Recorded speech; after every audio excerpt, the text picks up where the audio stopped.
Time now for our weekly What's It Worth segment with the Old Northeast Jeweler. And this morning we are diving into the world of Tiffany. So check this out. Hi, I'm Jeffrey Hess, and today we're going to talk about one of my favorite subjects, Tiffany. We love Tiffany. We are students of Tiffany, and we're going to show you some Tiffany catalogs here just for fun, and we're going to show you some really cool Tiffany things. Take a look. Here you have a couple of Tiffany catalogs. We have over 150 Tiffany catalogs. I've been collecting them for many years. I only paid $200 for this 1906 one because, as you can see, it's pretty ratty condition.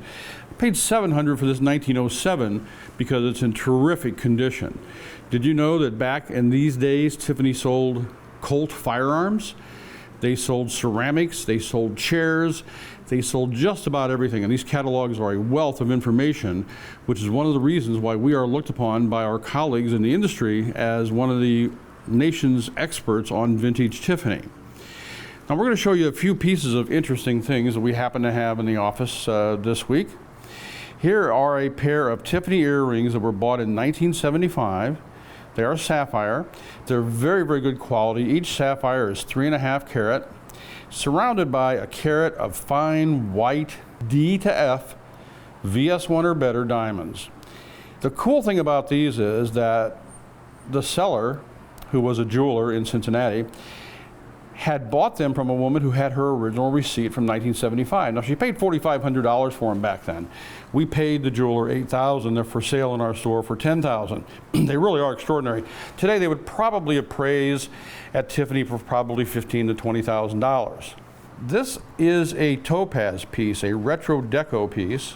It has green gold and rose gold and some really beautiful examples of topaz, what we call precious topaz. Next is a pair of cufflinks that we bought from a Chicago jeweler. We paid $2,000 for these, and they're for sale in our store for $2,700. I have no idea what they would retail for today. I'm guessing in the $8,000 to $10,000 range. You have diamonds that are 1/3 of a carat each, old Euro, extremely white and clean, and they were set into jadeite, and of course they are further set into gold. Having the original box helps a lot. Next is a platinum and gold pocket watch. Very nice. As you can see, it's platinum in the center, 18 karat gold on the outside, very art deco.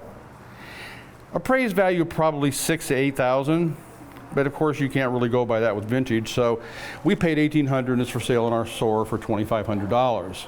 Another pair of cufflinks, I guess today's cufflinks day. These are really beautiful 45-point old European cut diamonds. We grade them as GVS1. We paid $1,000 for these, and they're for sale in our store for $1,650. Again, retail value would be quite high. Here's from another era, the Mouse and the Lion.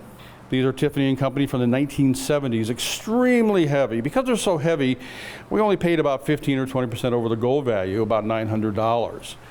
Sometimes when they get really, really heavy, they kind of lose their, I don't want to say they lose their value, a little more difficult to get a lot more than the gold weight if the gold weight is very, very heavy. Next is one of the most beautiful pieces I've seen in a long time. This beautiful bird on its roost has incredible old cut diamonds, natural pearls, and one of the most beautiful pieces of opal that I've ever seen. And of course this bird swivels on his perch. Very unusual. We paid $2,500 for this.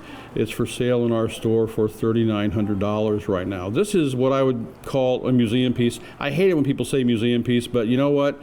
It's a museum piece. And last but not least, we have a Tiffany & Company watch, which is a 5-minute repeater. So it gongs the time in the middle of the night or in a dark car or whatever, so you don't have to have light in order to tell the time. We paid a lot for this. We paid $5,000 for this. Typically, a 5-minute repeater, a Tiffany, is probably worth a little less. But we paid a lot from a Chicago jeweler because of the provenance. It has an incredible inscription on the inside. This belonged to James Joseph Hines. He was one of the most powerful political bosses in New York City, one of the henchmen, if you will, in the whole Manhattan district. So this was his personal watch, and there is the incredible, beautiful movement. I'm Jeffrey Hess with Old Northeast Jewelers in Tampa and St. Petersburg on 4th Street and in Hyde Park Village. Thank you.